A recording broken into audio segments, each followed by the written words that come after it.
Welcome back to logic circuit design. ഇന്നത്തെ നമ്മുടെ topic എന്ന് പറയുന്നത് XS3 കോഡാണ്. XS3 കോഡ് എന്ന് പറഞ്ഞു കഴിഞ്ഞാൽ എക്സസ് ആയിട്ട് 3 ആഡ് ചെയ്യണം, അത്രേ ഉള്ളൂ. നമ്മൾ BCD പഠിച്ചായിരുന്നു. BCDക്കകത്ത് വരുന്ന ഒരു കേസ് എന്ന് പറഞ്ഞു കഴിഞ്ഞാൽ നമ്മുടെ ഓരോ ഡിജിറ്റിനും കറസ്പോണ്ടിങ് ആയിട്ടുള്ള 4-ബിറ്റ് ബൈനറി നമ്പർ എഴുതിയിട്ട് അത് വെച്ചിട്ട് ആഡ് ചെയ്യുന്നു, സബ്ട്രാക്ട് ചെയ്യുന്നു. അതാണ് നമ്മൾ ചെയ്തത്. അപ്പോൾ XS3 വരുമ്പോഴത്തേക്കും ഓരോ ഡിജിറ്റിനും കറസ്പോണ്ടിങ് ആയിട്ടുള്ള 4-ബിറ്റ് ബൈനറി വാല്യൂ എഴുതിയിട്ട് അതിന്റെ കൂട്ടത്തിൽ 3യും കൂടി നമ്മൾ ആഡ് ചെയ്യണം. സോ 3യുടെ ബൈനറി നിങ്ങൾക്കറിയാം 0011 ആണ്. അങ്ങനെ ആഡ് ചെയ്ത് കിട്ടുന്ന വാല്യൂവിനെയാണ് XS3 കോഡ് എന്ന് പറയുന്നത്. It has 6 invalid States: 0000, 0001, 0010, 1101, 1110 and 1111. XS3 അഡീഷനെ പറ്റി നമുക്ക് നോക്കാം. So these are the rules. Add the 4-bit groups in each column. നമുക്കറിയാം ഓരോ വാല്യൂവിനെയും നമ്മൾ കറസ്പോണ്ടിങ് ആയിട്ടുള്ള ബൈനറിയിലേക്ക് മാറ്റുമ്പോഴത്തേക്കും 4-ബിറ്റ് വാല്യൂ ആണ് വരുന്നത്.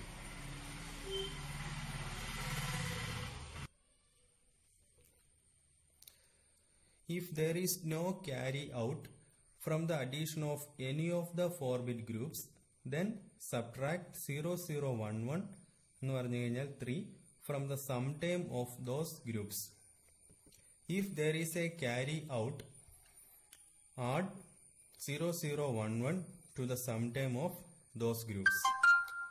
അപ്പോൾ if there is no carry out, then subtract 0011. If there is a carry out, add 0011. അതാണ് ഇതിന്റെ റൂൾസ് ആയിട്ട് നമുക്ക് പറയാൻ പറ്റുന്നത്. ഇനി നമുക്കൊരു എക്സാമ്പിൾ വെച്ച് നോക്കാം.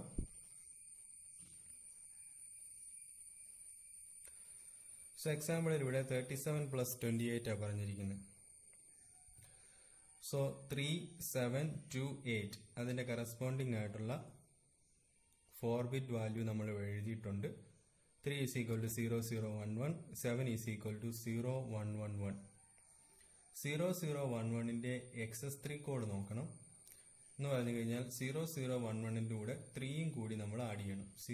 So 0011 plus 0011 that is equal to 0110 എന്ന് കിട്ടി. 7 എന്ന് പറഞ്ഞാൽ 0111 ആണ്. അതിന്റെ XS3 കാണണം എന്ന് പറഞ്ഞാൽ 7 എന്ന് പറയുന്ന 0111ന്റെ കൂടെ 3 ആഡ് ചെയ്യണം. 3 is 0011. So we will get 1010. അപ്പോ 3യുടെയും 7ന്റെയും 2ന്റെയും 8ന്റെയും XS3 കോഡ് കണ്ടുപിടിച്ചിട്ട് നമ്മൾ അതിങ്ങനെ എഴുതി. എന്നിട്ട് അതിനെ നമ്മൾ സം ചെയ്യുകയാണ്. സം ചെയ്യുമ്പോൾ ഓർക്കുക 4-ബിറ്റ് ഗ്രൂപ്പ് ആണ് സം ചെയ്യേണ്ടത്. അപ്പൊ നമ്മളിവിടെ ഇവിടുന്ന് ഇങ്ങോട്ട് സം ചെയ്യാൻ തുടങ്ങുന്നു. 0 + 1 is equal to 1, 1 + 1 is equal to 10, carry 1 വരും, ആ 1 ഇങ്ങോട്ട് എഴുതി.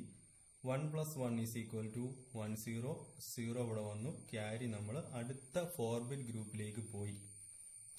ദാറ്റ് മീൻസ് ഈ ഗ്രൂപ്പിൽ നിന്ന് ഒരു ക്യാരി ഇങ്ങോട്ട് പോയി. So carry out from this group to this group അല്ലെ. സോ ക്യാരി ഇവിടുന്ന് ഇങ്ങോട്ട് മൂവ് ചെയ്തു, ക്യാരി ഔട്ടാണ് വന്നിരിക്കുന്നത്. സോ നമുക്ക് റൂളിലേക്ക് നോക്കാം. If there is a carry out, add 0011 to the sum time of those group. അപ്പൊ ഇവിടുന്ന് ഒരു ക്യാരി വാല്യൂ ഈ ഗ്രൂപ്പിലേക്ക് പോയി. സോ ഈ വാല്യൂവിന്റെ കൂടെ നമ്മൾ എന്ത് ചെയ്യണം? 0011 ആഡ് ചെയ്യണം. ഇനി ഇവിടുന്ന് ഇങ്ങോട്ടാണ് ക്യാരി പോയിരിക്കുന്നത് അല്ലെ. സോ ഇവിടുന്ന് ഒരു ക്യാരി ഇങ്ങോട്ട് വന്നിരിക്കുകയാണ്. ഈ ഗ്രൂപ്പിൽ നിന്ന് ഇങ്ങോട്ടൊരു ക്യാരി ഔട്ട് വരാനും പോകുന്നില്ല. സോ ക്യാരി റിസീവ് ചെയ്ത ഗ്രൂപ്പിൽ നിന്ന് 0011 അതായത് 3 എന്ന് പറയുന്നത് നമ്മൾ മൈനസ് ചെയ്യണം. സോ അങ്ങനെ ചെയ്യുമ്പോൾ ഈ ഗ്രൂപ്പിൽ നിന്നും 0011 ആഡ് ചെയ്തു, ഈ ഗ്രൂപ്പിൽ നിന്ന് 0011 സബ്ട്രാക്ട് ചെയ്തു. സോ നമുക്ക് ഇങ്ങനെ ഒരു ആൻസർ കിട്ടും. ഈ ആൻസർ എന്ന് പറയുന്നത് ഈ ഒരു ഫോർമാറ്റിലല്ല. സോ XS3 എന്ന് പറയുമ്പോൾ 3 നമ്മൾ ആഡ് ചെയ്യുക ചെയ്തത്. സോ ഫൈനൽ വാല്യൂ വന്നു കഴിയുമ്പോൾ നമ്മൾ 3 സബ്ട്രാക്ട് ചെയ്യണം. This result is in XS3 format. So subtract 0011 to get the answer in normal format. So കിട്ടിയിരിക്കുന്ന ഈ വാല്യൂവിൽ നിന്നും 0011 അതായത് 3 സബ്ട്രാക്ട് ചെയ്യുമ്പോൾ 6 എന്നും 5 എന്നും കിട്ടും. അതായിരിക്കും നമ്മുടെ ആൻസർ ആയിട്ട് വരുന്നത്. ഓക്കെ, ഇതാണ് XS3 അഡീഷൻ.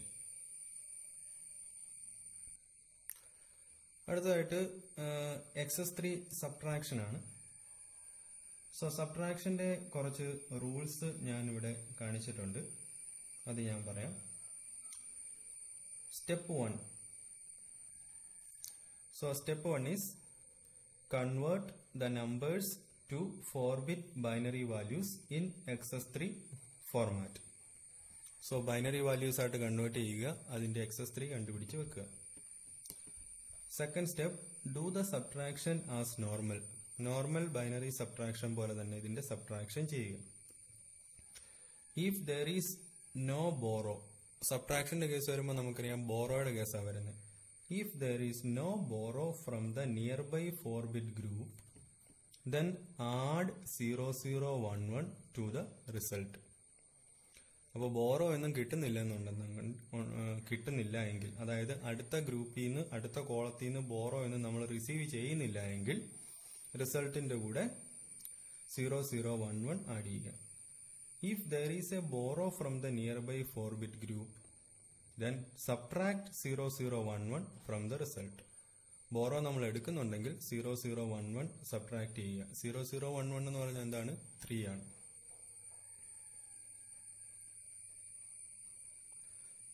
സോറി, 001 എന്ന് പറഞ്ഞാൽ എന്താണ്? 6 ആണ്. സോറി 0011 3 ആണ്, കൺഫ്യൂഷൻ ആണ്, സോറി. സോ നോ ബോറോ എങ്കിൽ ആഡ് 0011, ബോറോ വരികയാണെന്നുണ്ടെങ്കിൽ സബ്ട്രാക്ട് 0011.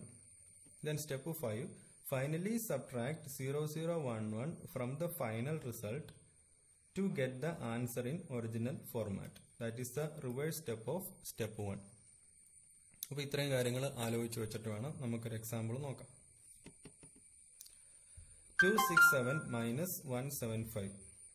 അപ്പോൾ 267 എന്ന് നമ്മൾ എഴുതി XS3യിലേക്ക് മാറ്റാൻ വേണ്ടിയിട്ട് അതിന്റെ കൂട്ടത്തിൽ 0011 നമ്മൾ ആഡ് ചെയ്തു. Okay, so step 1 is completed. This is in XS3 format. Okay, ഇനി 175ന്റെ ബൈനറി വാല്യൂസ് നമ്മൾ എഴുതി. XS3യിലോട്ട് മാറ്റാൻ വേണ്ടിയിട്ട് 0011 ഓരോന്നിന്റെയും കൂടെ ആഡ് ചെയ്തു. XS3 വാല്യൂസ് നമുക്ക് കിട്ടി. സോ ഇവിടെ നമുക്ക് XS3 വാല്യൂസ് കിട്ടും. ഇനി സ്റ്റെപ്പ് 2ൽ എന്താ ചെയ്യുന്നത്? 267 175 നമ്മൾ XS3യിൽ കിട്ടിയ വാല്യൂസ് എല്ലാം ഇങ്ങോട്ട് എഴുതി. സ്റ്റെപ്പ് 2 അനുസരിച്ച് നമ്മൾ നോർമൽ സബ്ട്രാക്ഷൻ ചെയ്തു. മൈനസ് 175 ചെയ്തു, നോർമൽ സബ്ട്രാക്ഷൻ. നമുക്ക് ഇത്രയും ആൻസേഴ്സ് കിട്ടി. ഇത് നിങ്ങൾ ബൈനറി സബ്ട്രാക്ഷൻ വീണ്ടും റീകളക്ട് ചെയ്ത് തന്നെ ചെയ്ത് നോക്കണം. ഈ സൈഡിൽ നിന്ന് ഈ സൈഡിലോട്ട് ചെയ്ത് നോക്കുക. സോ ചെയ്യുമ്പോൾ നമുക്ക് മനസ്സിലാക്കാൻ സാധിക്കുന്നത് ഈ ഗ്രൂപ്പിൽ നോ നീഡ് ഓഫ് ബോറോ വന്നിരിക്കുന്നു എന്ന് പറഞ്ഞാൽ ഇവിടുന്ന് ഇങ്ങോട്ടൊരു വാല്യൂ എടുക്കേണ്ടി വന്നിട്ടില്ല. ഈ ഗ്രൂപ്പ് നോക്കുകയാണെങ്കിൽ ബോറോ ഫ്രം ലെഫ്റ്റ് കോളം, ഇവിടുന്ന് ഇങ്ങോട്ടൊരു ബോറോ വന്നിട്ടുണ്ട്. ഈ കേസ് നോക്കുമ്പോൾ no need of any borrow. അപ്പോൾ ഇവിടെ ബോറോ വേണ്ടി വന്ന ഗ്രൂപ്പ് ഇതാണ്, ബോറോ വേണ്ടാത്ത ഗ്രൂപ്പ് ഇതുമാണ്. സോ നമ്മുടെ സ്റ്റെപ്പ് 3 സ്റ്റെപ്പ് 4 റൂൾ അനുസരിച്ച് ബോറോ എടുക്കുകയാണെന്നുണ്ടെങ്കിൽ സബ്ട്രാക്ട് 0011, അതായത് 3. സോ ഈ കോളത്തിൽ നമ്മൾ ബോറോ വേണ്ടി വന്നു. സോ നമ്മൾ 0011 സബ്ട്രാക്ട് ചെയ്തു. ഈ രണ്ട് ഗ്രൂപ്പിലും ബോറോ ആവശ്യമായിട്ട് വന്നില്ല. സോ നമ്മൾ 0011 ആഡ് ചെയ്തു. ഇവിടെ ആഡ് 0011, ഇവിടെ ആഡ് 0011. സോ ഈ ഗ്രൂപ്പിന്റെ കൂടെ നമ്മൾ 0011 ആഡ് ചെയ്തു. ഈ ഗ്രൂപ്പിന്റെ കൂടെ 0011 ആഡ് ചെയ്തു. സോ ഇവിടെ കിട്ടിയിരിക്കുന്ന റിസൾട്ടിന്റെ കൂടെയാണ് 0011 ആഡ് ചെയ്തിരിക്കുന്നത്. ദെൻ ഇവിടെ നമ്മൾ ബോറോ എടുത്തിട്ടുണ്ട്, അതുകൊണ്ട് 0011 സബ്ട്രാക്ട് ചെയ്തു. അപ്പൊ നമുക്ക് ഇവിടെ അഗെയിൻ 3 ഗ്രൂപ്പ് കിട്ടും. അതാണ് പ്രീ റിസൾട്ട് ആയിട്ട് കിട്ടുന്നത്. ഇനി നമ്മൾ സ്റ്റെപ്പ് 5ലേക്ക് പോകും. സ്റ്റെപ്പ് 5ലേക്ക് പോകണമെങ്കിൽ ഇതെല്ലാം വന്നിരിക്കുന്നത് XS3 ഫോർമാറ്റിലാണ്. ഒറിജിനൽ ആൻസർ എഴുതണമെങ്കിൽ ഇതിൽ നിന്നും 0011 എല്ലാ ഗ്രൂപ്പിൽ നിന്നും സബ്ട്രാക്ട് ചെയ്യണം. So subtract 0011, subtract 0011, subtract 0011. അപ്പോൾ നമുക്ക് ബൈനറി വാല്യൂസ് കിട്ടും. അതിന് കറസ്പോണ്ടിങ് ആയിട്ടുള്ള ഡെസിമൽ നമ്പറാണ് ഇവിടെ വന്നിരിക്കുന്നത്. So this is XS3 subtraction.